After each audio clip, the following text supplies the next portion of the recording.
It may be well below freezing here in New York, but the transfer market and coaching seats are certainly starting to heat up. What's up, guys? It's Dave and Diego here at Newburgh Brewing for another great episode of A Soccer Fan Walks Into a Bar.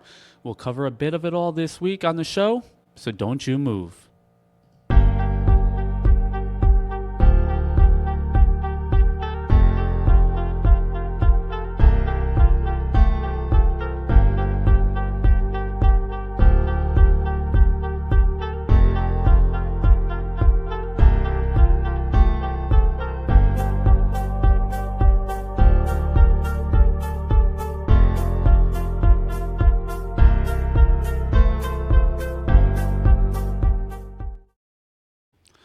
Well, I don't know about you, Diego, but it's so cold here. I can barely feel my fingers and toes. What have you been up to this week? Same as you, trying to stay warm and watching sports. We are. I haven't gone outside in like 3 days. A balmy 28 degrees right now as we speak. Yeah. Yeah. I hope everybody else out there is trying to stay, as warm as we are. But yeah, no, it's a tough one. Stay warm because it's rough out there. Man. But you know what one's been hot? The soccer, all the sports, sure man. Oh, that's been keeping us warm. And you know what? Something about the winter transfer window where we're actively playing games, but still, try to figure stuff out. Getting players, losing players. Oh yeah. It certainly makes for very entertaining football and just more off the field news for us to talk about as well. Yeah. So definitely. Let's go right into it. We are up against it. We have a huge North London derby in about an hour, so we want to make sure we have plenty of time to get up there and settle in for a big match like that. Absolutely, yeah. We'll knock this down quickly and we go upstairs and we'll see you there. So we'll jump right in. We had plenty of FA Cup action on the weekend. We're for the most part just going to gloss over it because most of our supporters clubs faced lower level competition and the scores showed that. Yeah, they reflected what it was happening. So our Seagulls on Hudson are one of our newest supporters clubs. Brighton and Hove Albion, my apologies, traveled to Norwich to play Norwich City. Home of American Josh Sargent, who actually did get on the field late in the match. Yeah, no, it was nice to see him in. But it was a 4-0 win for Brighton. 2 goals from Reuter in the first half, and Ciso, and then Sully March late in the game also scored. But maybe for them, more importantly than the overall score, is their next matchup in the FA Cup, which, by the way, I believe it is the weekend of February 8th is the next round. So they did the draw immediately after the Arsenal United match. And Brighton will host what I usually call Brighton North in Chelsea. Oh, So Chelsea has... That is going to be good. They took Graham Potter, they took Moises Caicedo, they took Cucurella. Yep. So I feel like half of Chelsea's squad has Brighton links to it. So absolutely. It'll be a very interesting cup tie for them, as we approach that. That would be interesting. Definitely interesting to see, though, because, like you said, they know the players. Oh, of course. They know the players, and there is a little bit of a rivalry. It's not a little bit. There is plenty of rivalry there. So it should be a good crowd. Obviously, you want to make it to a final, but it's always nice to take some of these bigger scalps along the way. Oh, absolutely, and they can do it. They got confidence. They got a good result this time around. So hopefully they'll come up. They get a couple good results during the league in this couple of weeks that are coming up, and they come up and beat them. Yeah, for sure. Let's go, Brighton. So also Man City played host to Salford City, who's actually a Manchester area team. Yeah, it was 8-0. A second half hat trick from James McAtee. A goal for Jack Grealish to maybe get him on stride. Going a little bit, to see.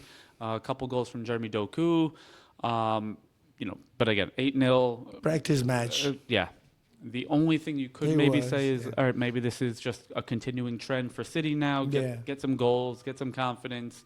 We'll see. They will travel to Leyton Orient in the next round, which is another lower level squad. It should be easy pickings for them, but you never know. It's the beauty of the FA Cup. Man, we'll see. I mean, Manchester City can drop some things. Boy, can they. And we'll talk about that more. After that, we had our marquee matchup on Sunday. Arsenal hosting Man United.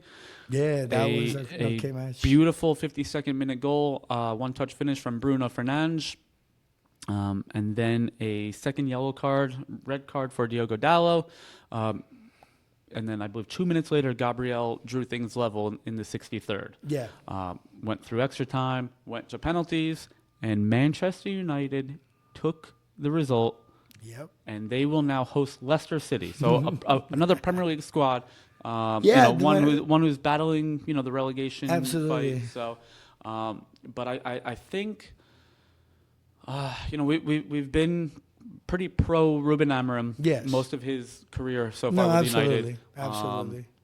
And I think we might eventually look back at this result and say, okay, that was the one that maybe convinced people. No, absolutely, because it was a difficult match. It was. It wasn't an easy thing, but they fought it out. To go down a man. Yeah. Obviously, it didn't always go their way, but they looked. I don't want to say just as good with 10 men, but they adapted they well. fought it. They adapted well. They adapted extremely well. And they got the result, and that is what good teams do, whether they are the better team on the day or not. Absolutely. And like you're saying, this might be the time for a change. Yeah. This might be the Bournemouth run last year, when they started doing the thing. And like we were talking about last week, they should focus on this for their aspirations for this year. Yep. Try to win this cup, try to get through this, get a title with this team. That will boost the confidence incredibly. Yeah, and they are the holders. They won the FA Cup over Man City last year. So. Exactly. So this is the I don't know, like the confidence boost that they need. They gotta win it. They gotta stay on this. Try to get results on the regular tournament, but this is their focus. I agree. This is what they should do. All right, so we'll go a little bit out of order now. We're going to skip Bournemouth Cup tie because we'll do our cherries on top segment shortly. Yeah. But back to Premier League action.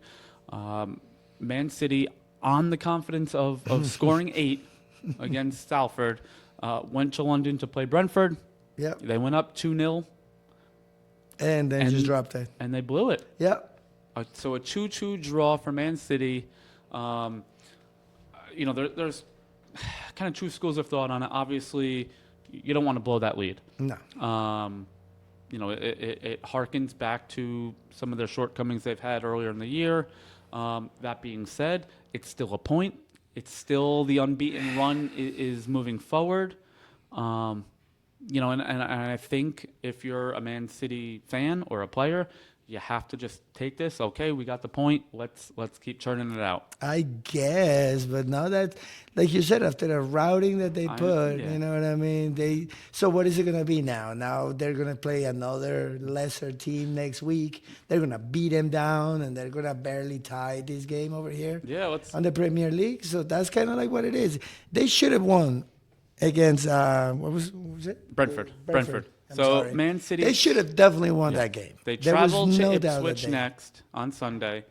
Then they are at PSG, and then home against Chelsea, home against Club Brugge. This was the run that you were talking about. At Arsenal. Yeah. So, again, I agree. You want wins, especially when you're up 2-0 already. Yeah. And with the last team that you can physically defeat easily. Yeah. This is the thing. You know what I mean? Now you just listed the teams they're playing. Yeah, we'll see. They're playing, nothing but top-tier teams. What is it going to be, 1-5? Yeah, let's see. It remains to be seen, how they will fare in Champions League, in these other competitions. Absolutely. And can they come back and keep pace? I mean, they currently sit 6th in the league. They are 2 points behind Chelsea for 4th place, that last Champions League spot. They are 12 points back of Liverpool. Yep. And Liverpool still have that game in hand against Everton. So yeah.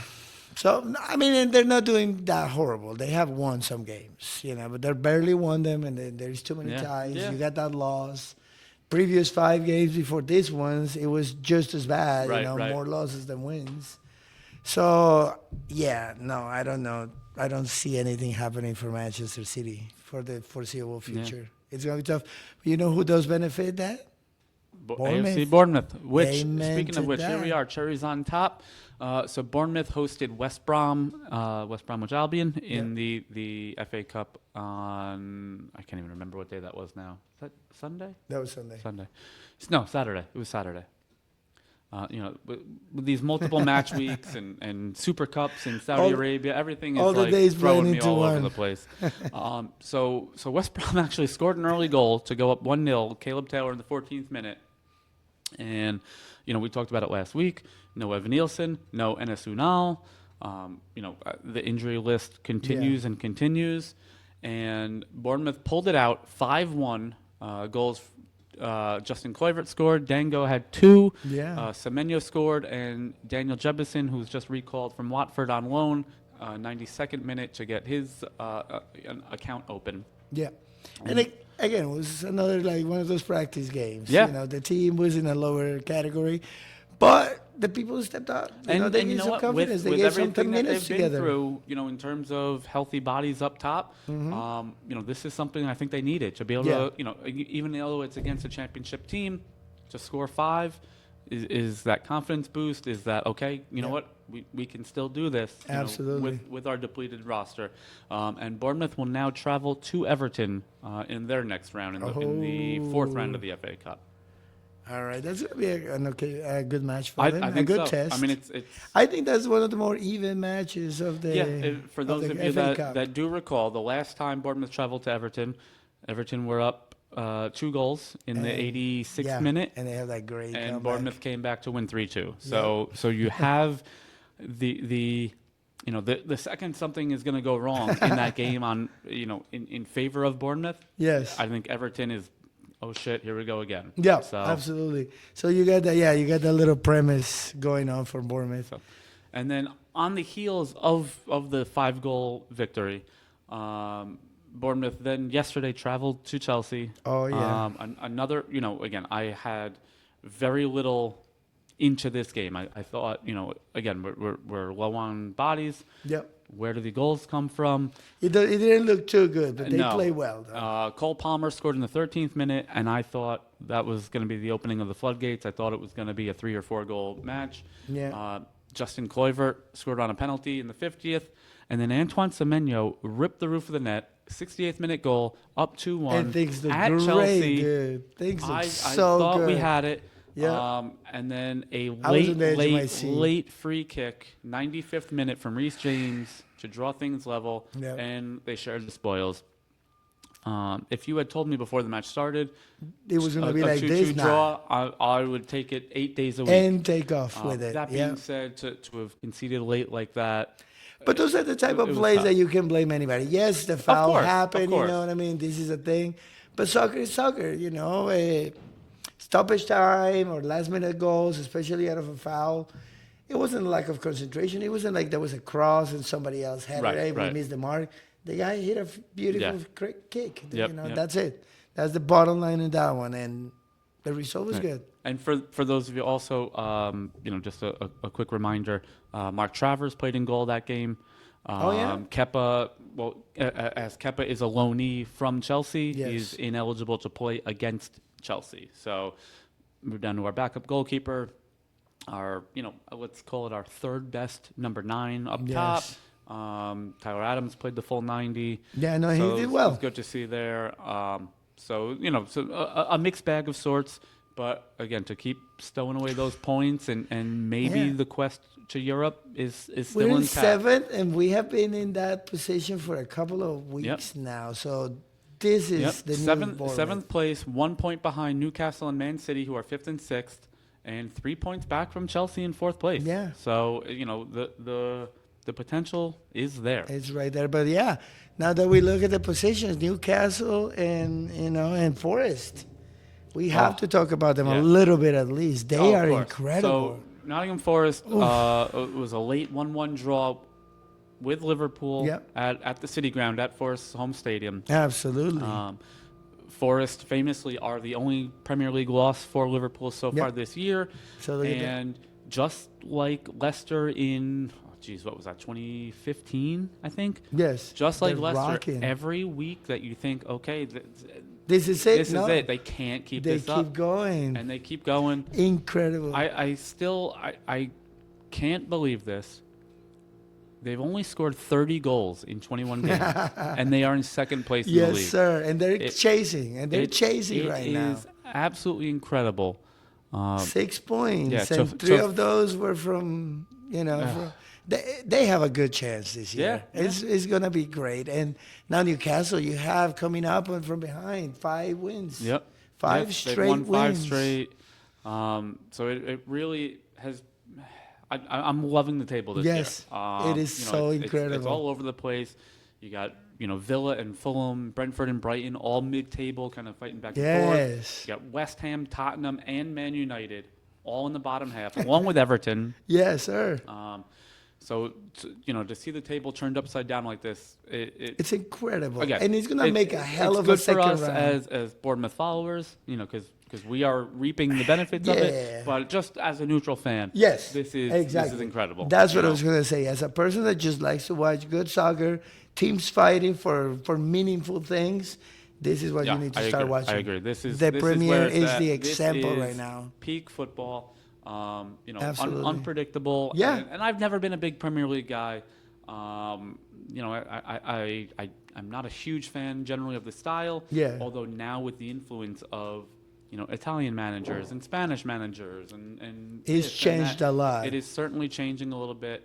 Look at more of the analytical side of things. It's becoming a little bit more of the kind of chess match, so to speak, that I've always Yes. loved about Serie A and the Italian game. Yeah, absolutely, absolutely. So you certainly have that aspect. Yeah, I can't wait for the second part of this Yes. season. It's gonna be so good.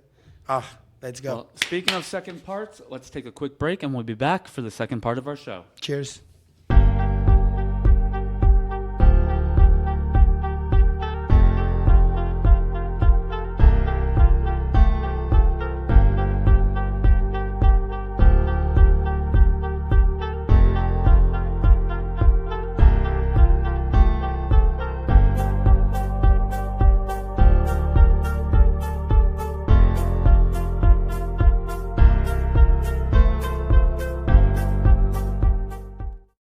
All right, welcome back to A Soccer Fan Walks Into a Bar. We have Diego here. I'm Dave, and we are here for 100 Miles to Home, our coverage of American soccer, most literally, though, NYCFC, Red Bull, Yeah. Gotham, Westchester SC, Hudson Valley Hammers, you name it. If it's local to our area here in the Hudson Valley, we're We'll try going to to cover try to it. cover it. So some transactional news here within the MLS with both teams, actually. NYCFC has re-signed club legend Maxi Morales. This is will be his 9th season now with the club. All right. And I believe they've played, 11 seasons total. So he has been a stalwart From the for beginning. basically from the beginning. He did do 1 year down back in Argentina and then came back last year, tore his ACL.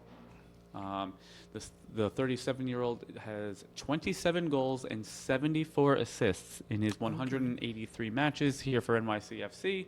So I look forward to, whether it's, again, he's not a 90-minute, 34-match guy anymore. No.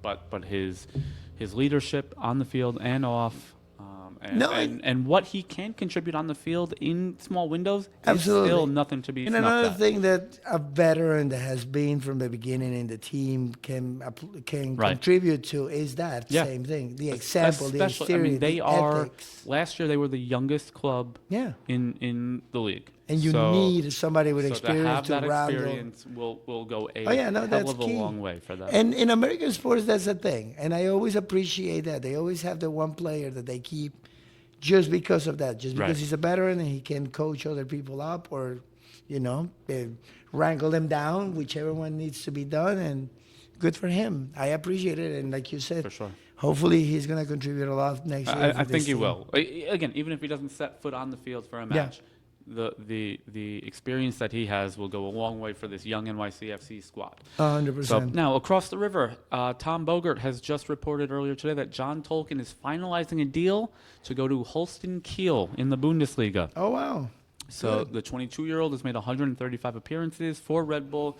He's played with, in the Olympic squad with the U.S. He does, I believe, he has one cap with the senior national team Oh, as well. wow. He's Okay. certainly been in national team camps with the senior squad. Bogert is reporting it's a $3 million fee with a sell-on clause. So Oh, if he okay. goes, they didn't release the percentage that Red Bull would see in that, but if he does wind up going elsewhere Yeah. beyond Holston Kiel, Red Bull would Get a reap some percentage of of that. it. That's great. Holston Kiel is 17th place in the Bundesliga. This is their first year back up. They were promoted last year. For those of you that are not super aware, the Bundesliga only has 18 squads. So 17th and 18th place are automatically relegated. The 16th place team plays the third place team in the second division in a one game in a no I'm Oh, sorry in wow. a home and home playoff to That's see who interesting. stays up. Holston Kiel is fighting for their Bundesliga Yeah, lives right now. okay. They did just beat Dortmund on the weekend 4-2. All right. They did stock some points in there, but it will be tough sledding for them throughout. And Tolkien, I'm sure, will provide a lot of defensive cover for them as the year progresses. Absolutely. All right. So moving to what's on tap. Like we said, we have a huge Huge matchup. weekend. North London Derby in, count it now, 45 minutes. And then moving on, again, another double match week. Thursday, we have a split screen doubleheader. Ipswich hosting Brighton, and then Man U with Southampton. Again, this is a chance for United to build off of Yes. their penalty Yes, win they need to do over this. Arsenal and continue with that upward trend. And then you have on Saturday another doubleheader. Well, I shouldn't say doubleheader. It'll be back to back. Brighton early, Bournemouth going to Newcastle 7:30 a.m. and then followed by Brentford Liverpool. So Ooh. Brentford, who just took some Just points get a off great of Man result. City, Yeah. they will host Liverpool. Is this Liverpool just drew with Forest? Is this another chance for them to drop points?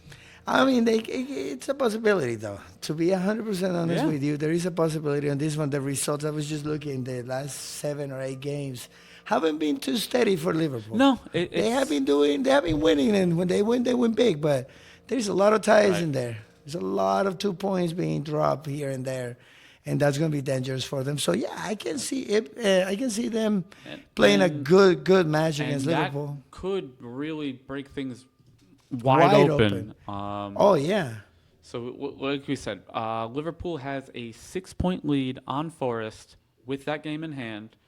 7 points on Arsenal. Arsenal also is only on 20 matches played though at the moment. So, Yeah. a Brentford win there, which is not unheard of. Brentford is sitting in 10th. They've had some great results so far this year. yes. That really could create another race to the title here. Absolutely. I mean, even a tie. Yeah. If Forest wins and they tie, that puts you at 4 points. Right. That encourages you quite a lot. Yeah. I guess I don't think they have any more matches against Liverpool directly. Correct. But they got great results against them. Yep. So in that case, they're ahead of that game, Yep. of that race. So, Yeah, one. they essentially, if it were solely between Forest and Liverpool, goal differential for Liverpool essentially Yeah, counts as an absolutely. extra point. Yeah, 100%. Liverpool right now has a goal differential of plus 28. Forest only at plus 10. So when it comes to that kind of stuff, really it's Arsenal that is The competition, the big actual competition. threat. They are just sitting a point behind Forest on 40, and they have a goal differential of 21. So they are much closer in the grand scheme of things than Forest are. Not that anything Forest has done this year should be discounted. Yeah, but the ones that are, like you said, these are the moments, these are the situations where you can let it slip away. You know what I mean? You got to be For very sure. careful with those results. So Liverpool is going to take it seriously, but we'll see what happens. I still can see a little surprise there. All right, heading into Sunday now. Man United hosting our Seagulls on Hudson and Brighton and Hove Albion. And then right after that, Ipswich, Man City. So, again, United has a Thursday-Sunday week. Yeah, it's going to be a tough one. Brighton also plays Thursday, but The implication that this could have for United if they drop one or both of those matches, that would be... for all the confidence we just talked about with their penalty victory over Arsenal, everything that they have going under Amorim could be completely washed away in 4 days. I mean, I don't know. I actually believed on the first match. I think they can get a decent result out of it. If they Southampton is far and away the worst team in the league this year. They are sitting on 6 points. They are 8 points back of 19th place Leicester. They only have one win this year. They only have 12 goals scored. So let's say they win that one. You know what I mean? They can possibly do it. They should, yeah. And then they get a tie on the weekend. I think that's a very good week for them. It is even better than they could ever possibly imagine. Oh, for sure. So, getting 4 points out of that, coming out of a huge tie, a huge confidence builder. I don't know. Maybe this is the turnaround point. Like you said, this is a thing. This will be that penalty victory against Arsenal is the point. Exactly. We're not talking about here that they're going to come back and rally up and win 10 in a row. It's stabilizing. Still they make Europe this year. Exactly. But it's stabilizing the free fall is necessary, and that's the most important part right now. Stabilizing your team, getting your team unified, getting your team a little more confident. And this is what's happening right now. So if they get these results, we might be able to see a decent end of the year or a good end of the year for Manchester.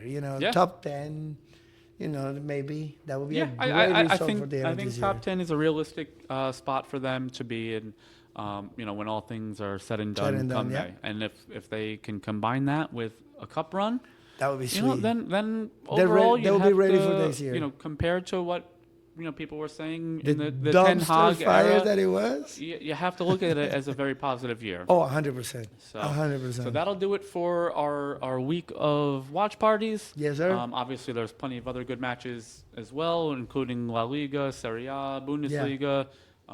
We have MLS preseason coming up.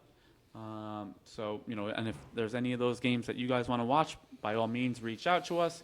But one for the road, you have anything for us? No. You have what I wanted to say. So let's do it. Let's talk about it. So we had the Spanish and Italian Super Cups last week. Yeah. Barcelona Barcelona win the Supercopa de España and AC Milan win the Supercopa Italiana over their fierce rivals. Yes, exactly. That was so good. It was so exciting. I freaking love both of those games. with, let's call it what it was, an embarrassing 5-2 win over Real Madrid, despite a 56-minute red card to goalkeeper Wojciech Szczęsny. and Milan came back from 2 goals down to beat Inter Milan 3-2, including an 80th minute game-tying goal from Christian Pulisic, and then a 93rd minute goal from Tammy Abraham to seal the deal. Under a new manager in Sergio Conceição, to have that title, even though it's Super Cup, it's a money grab. I get it, but you know what? It's exciting. It's exciting, and it gives you something to build on. Under a new manager. So exactly. Think about it. This situation is even crossing sports. The NBA is doing something like that right now. The NBA has their cup. Their inner tournaments. You know what I mean? Yeah. Like sport. That's a part of the sports. Yes, money grabs and all, but it makes for such good storylines, for such good drama. Think about Barcelona is struggling like you couldn't believe right now, and they have a title now. And look, have a cup. We talked about it with the World Cup in Qatar. Yep. Obviously 100%. There were plenty of things that we didn't like about it. Yeah. Did we watch every single match? 100%. You bet your ass we did. 100%, so, baby. Same thing. Club World Cup coming to the U.S. this summer. Are we going to watch it? Yeah, we're going to watch it. 100%. We're going to complain about the overuse of players and the tight schedules and missing players for this and that and the other thing. Yeah. But if you give me a good storyline, I'm going to sit right there and watch the whole thing. You give me a match to watch, and I always joke around with some of the guys upstairs and it could be the 4th division in Kazakhstan. If I can get it on the TV and people want to watch, we're going to watch it. We're going to watch that thing. So, exciting stuff for both of them. It's not going to change anything in Spain because Barcelona is still going to be a managerial dumpster fire. But the players are playing well. They're killing, any team that's in front of them. Yes, they're second right now. Yes, they had a huge Actually, I dip. think they're back down to third now, behind Atleti. Oh Let me just my take a God. quick La Liga table. Yes, I think you're right. They Yeah, are third. Atleti in first on 44, Real Madrid second on 43, Barca on 38, and Athletic Club Bilbao right behind them on 36 points. So, another tight table for Yeah. another league, which is, again, something that's always good to see. Yep. So, Yeah, but and then Italy, I mean, ugh. AC Milan, man, Oh, they man, are I can't. incredible. I that was can't. so exciting. I mean, like, Which they also, parenthetically, they just drew with Cagliari on the weekend. So, it's been a very tough year for the Milanistas like me. Yeah. They currently sit in 7th place behind Fiorentina, Juve, Lazio, Atalanta, Inter, and potentially runaway champions Napoli. So, Napoli's just dominating that league, and it was unexpected. I'm not gonna lie. Yeah. I mean, I didn't I see think Napoli coming that way. when obviously I watch a little bit more Italian soccer than most. Inter I think are the best team in the league Yes. this year. As much as it pains me to say that, they are 4 points back of Napoli right now, but they do have 2 games in hand. Yeah. Okay. So again, you get a win and a draw out of those 2 games, They're tied up. and they're tied up. Yep. So I think when all is said and done, Inter take it. Yeah. We'll see. Stranger things have happened. I'm just hoping that Milan can get back into the Champions League spots. And go on a run there, but it's going to be tough sledding for them. With some of the injuries they've had, and obviously the coaching change. But I'm confident that they will get the job done when Absolutely. push comes to shove. Absolutely. No, the tenacity of that team is just incomparable. So yeah, no, Right. that should be all right. All right. So that does it for us this week. That would be good, By the yeah. way, if you haven't noticed, we have a blank slate back here. We are kind of Rearranging things. renovating our impromptu studio here. We've got some other stuff going on. Yep. So please excuse the dust and cobwebs and blank space. And you know behind what? us. Tell us what you want in that Yeah, wall. yeah. It's a blank canvas, like So- he said. So if you want something up there, let us know. Yeah, we'll put it up. throw some stuff out to us on Facebook, on Instagram, Blue Sky. We have Yeah. our Discord up and running now. Send Absolutely. us an email, cdunewburgh@gmail.com. And for the Discord, we're gonna try to start doing pickup games. Yes, So start if you signing live, up if to you live those things. locally, with the warm weather coming, if you live locally and you're looking for somewhere to play, knock it around a little bit, get some good exercise. Yep. We're looking at doing some stuff like that. Yeah, in the- exactly. within the Start community, contacting us. so- Let's create a conversation, and we got the place. We'll play together. All right, so that's going to do it for us. We will see you upstairs in about a half hour for Arsenal Tottenham, and we'll see you next week. Have a blessed weekend, guys. Cheers.